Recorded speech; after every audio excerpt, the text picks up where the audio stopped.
Okay, thank you all for coming. I see some familiar faces.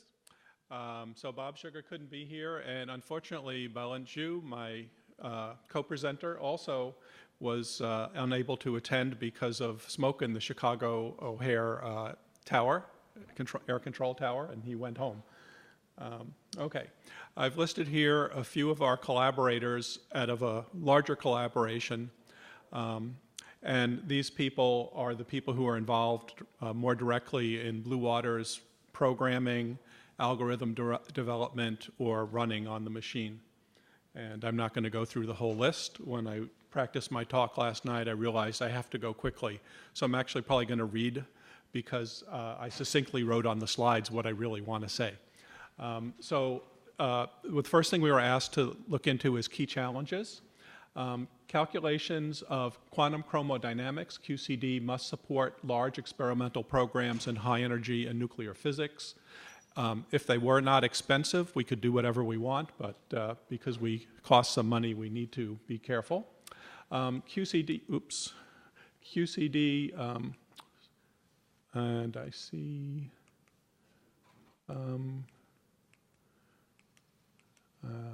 okay, sorry. QCD is a strongly coupled nonlinear quantum field theory, and Lattice QCD is a first principles calculational tool that unfortunately requires large-scale computer power. It's not a model of the strong force. It's actually a quantum field theory properly regularized. There are two approaches that we use in this project. One is using the highly improved staggered quark action, also known as HISC. And for that, we study fundamental parameters of the standard model, and we'll talk more about that later. Some of the things we calculate are quark masses and something called the CKM mixing matrix elements, and I'll talk a little bit more about that later as well. But those are part of the challenges. And then we use the Wilson-Clover action to study masses of excited and exotic states of QCD. And I got the direction right. Okay, so related to that last point, there's an experiment at Jefferson lab called GlueX, and that will search for exotic states.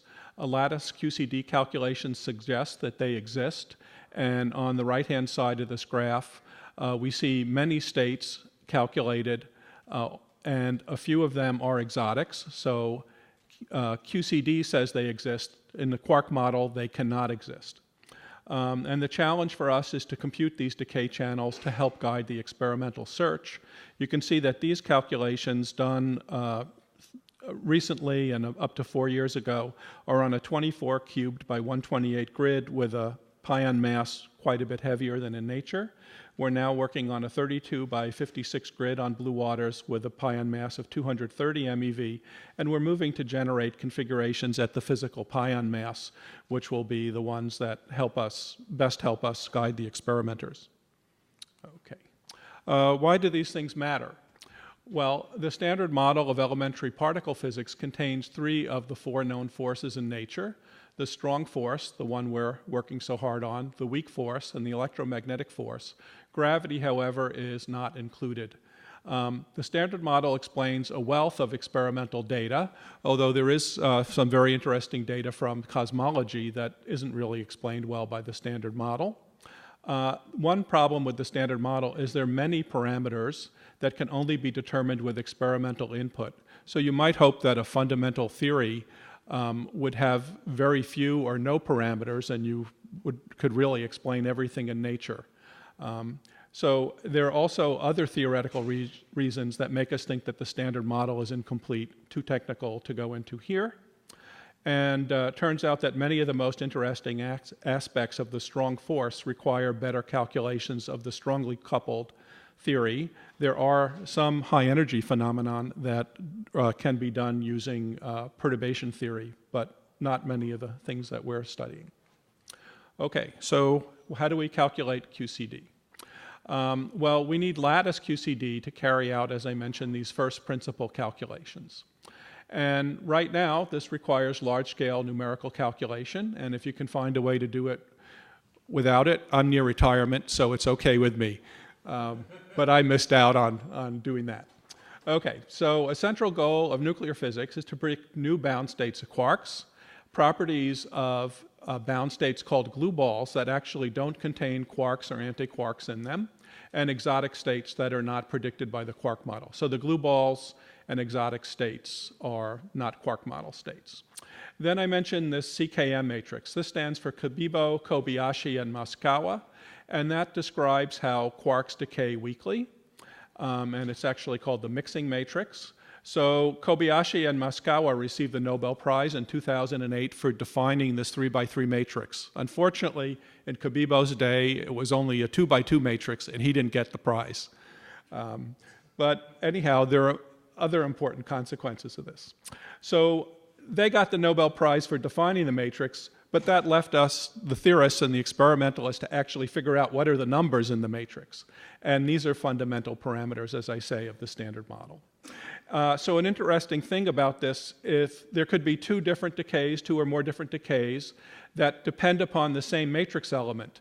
If when you look at those decays experimentally and do the theory, they require a different number in the element of the matrix, that's evidence that there's new physical interactions that you're not including in the standard model, and that, of course, would be prize-worthy material. Okay, so we need high precision. Why do we need high precision? Well, we cannot accurately determine these CKM elements without having the theory that goes along with interpreting the experiment. And these high-energy experiments actually are quite expensive, hundreds of megadollars. And they can get high precision on various quantities, and we don't want to disappoint the experimentalists. And also, the new interactions that are outside of the standard model are expected to be weak, so their effects are small. If they weren't small, we probably would have noticed them already. So another motivation for the high precision. And so this understanding of QCD is very important for a deeper understanding of the standard model and more fundamental physics. Now let's talk about Lattice QCD in nuclear physics. Over $300 million has been spent in the last few years to upgrade Jefferson Lab to look for new bound states of quantum chromodynamics, new strongly interacting bound states. And the focus of the GlueX experiment, which I mentioned before at Hall D, and the Class 2 experiment at a different experimental hall, Hall B, are on these QCD bound states. The experiments are expected to start in 2015, and what we want to do is make predictions prior to the experiments that will maximize the impact, because they'll be predictions, not postdictions, and it'll maximize the synergy with the experimental searches because we can help guide them. And Lattice QCD inputs are also needed for several of the Nuclear Science Advisory Committee milestones over the next few years to a decade. And outside of the US, there are experiments going on, such as COMPASS at CERN and the Beijing Electron Synchrotron 3, that their results are relevant to our theoretical studies, and that's just a few of them. Okay, finally we get to why Blue Waters, or as I like to put it, why is this computer better than all other computers?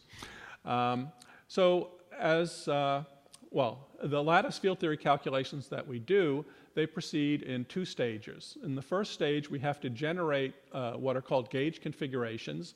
These are snapshots of the quantum fields that describe the theory.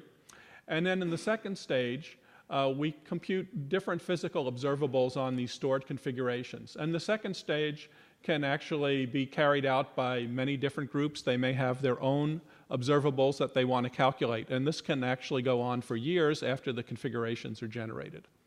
And we like to do the first stage. It's a stochastic evolution, so we like to do it in just a few streams of running, and that means the runs have to go quickly, or else we'd wait for years to get the results that we need for the second stage. However, once that is done, and we want to compute the observables, there may be 1,000 configurations in a single ensemble, and those 1,000 jobs could be run in principle in parallel at one time. Of course, we don't get 1,000 jobs running on Blue Waters, but we still want to run them quickly, and we can run, a dozen at a time.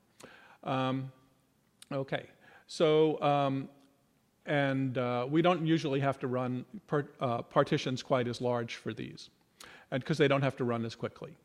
And we use the Blue Waters GPU for several of the projects in the second stage of analysis.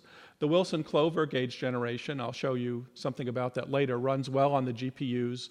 We're still trying to optimize some of the code for the HISC action to see if we want to do gauge generation on Blue Waters with GPUs. As I mentioned, we use large partitions to get a high peak speed. For gauge generation, we don't need such large jobs in the case of the second stage for the physics analysis. Okay. I wanted to mention something about the Blue Waters file system. It's quite important for our work. We found that the combination of local disk and nearline storage has been responsive and relatively easy to use. Off-site and on-site movement with Globus Online has been relatively painless, I feel, compared to the old days. And for instance, we've moved over 500 terabytes of data to Jefferson Lab. And we've also moved, probably less than a tenth of that to Fermilab or to Ranch at the Texas Supercomputing Center.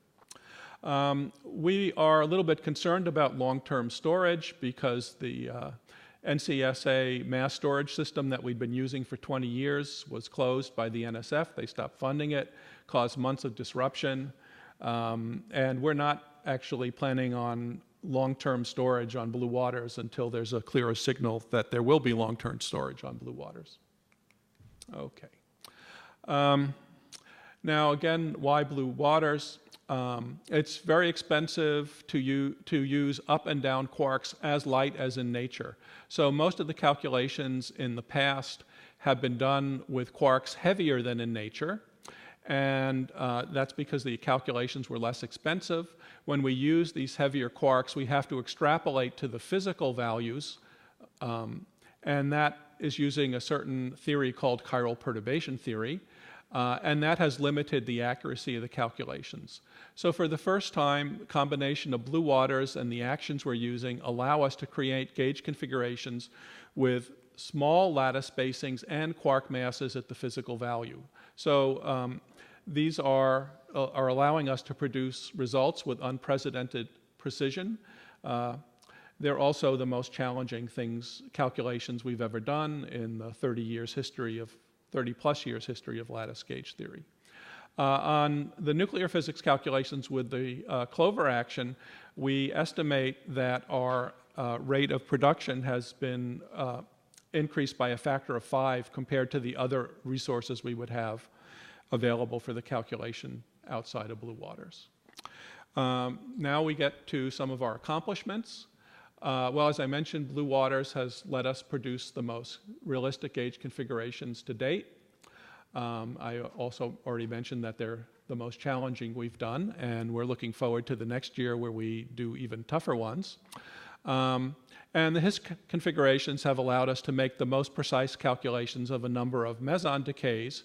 2 papers have already appeared in physical review letters, and one of those 2 papers was designated as an editor's suggestion. We were happy for the publicity, and I guess the Blue Waters management should be too. The Clover quark propagators that we've been producing on Blue Waters will play a major role in our spectrum calculations, and those are the calculations of exotics we described before and how exotics decay. And right now we're over 50% done with analyzing the configurations there. Okay. I also want to talk a little bit about some more technical issues that we're pleased to be able to talk about on code generation and optimization. So a just-in-time compilation technique was developed for the use of the GPUs, and that has widened the range of codes that we could use efficiently on the GPUs.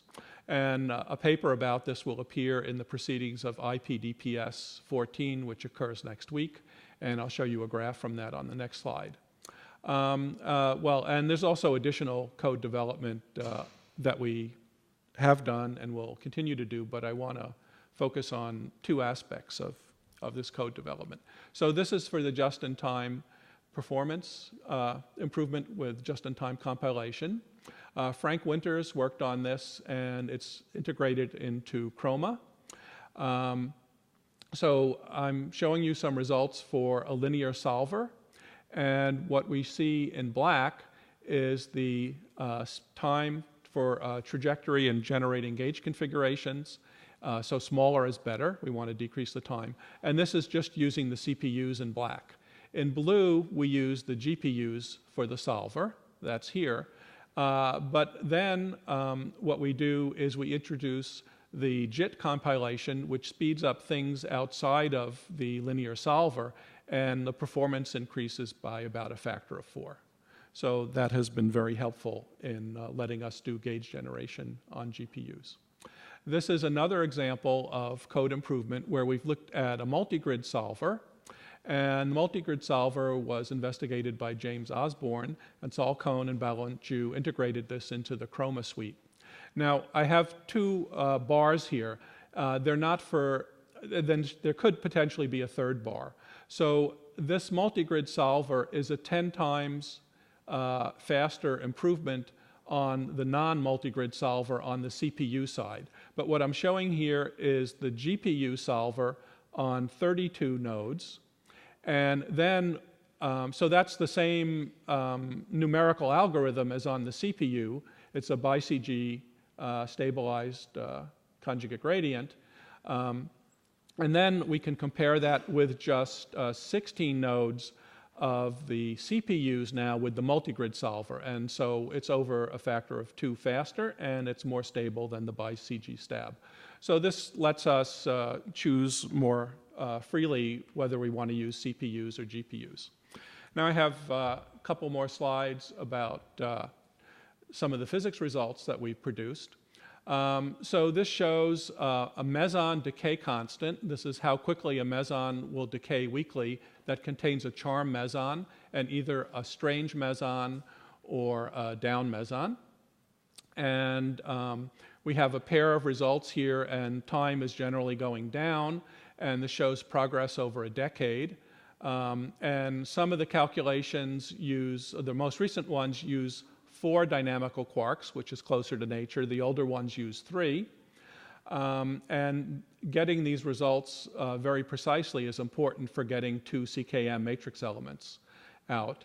And I should also mention that there are some points that from our results in red and blue. The red only shows the statistical errors.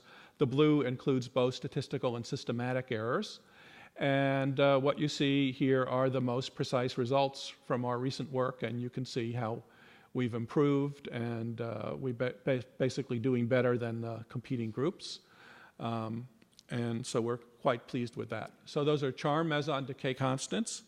These are the ratio of 2 light meson decay constants, one for the pion and one for the kaon, and these help determine a different CKM matrix element. And you can see how we were doing 10 years ago. These are all done with 3 dynamical flavors. And then recent results are done with 4, except for this one, which is done by another group in Europe. HPQCD actually uses the milk lattices for their calculation, so it's not like they're doing so much better without our help. They'd be nowhere without our help. And this is the latest result that includes Blue Waters calculations. Okay, and I have one more slide, and I don't expect you to absorb the numbers on this slide, but what I would like you to notice is that over on the right-hand side, we have the percentage error according to our latest calculations. These are from ratios of decay constants up here and here, the actual values of the decay constants, and ratios of quark masses, charm to strange, strange to the average light quark mass, and U to D. And you'll see several of them are below 0.5%, and the biggest error right now is this 3.9%, and that's because this is has contributions from electromagnetism, which is not included in our current calculations. And actually what we're working on is new code that will include dynamical electromagnetism. This has what's called quenched electromagnetism, so not fully realistic. And that's my last slide, and I hope I didn't go over time. Thank you very much.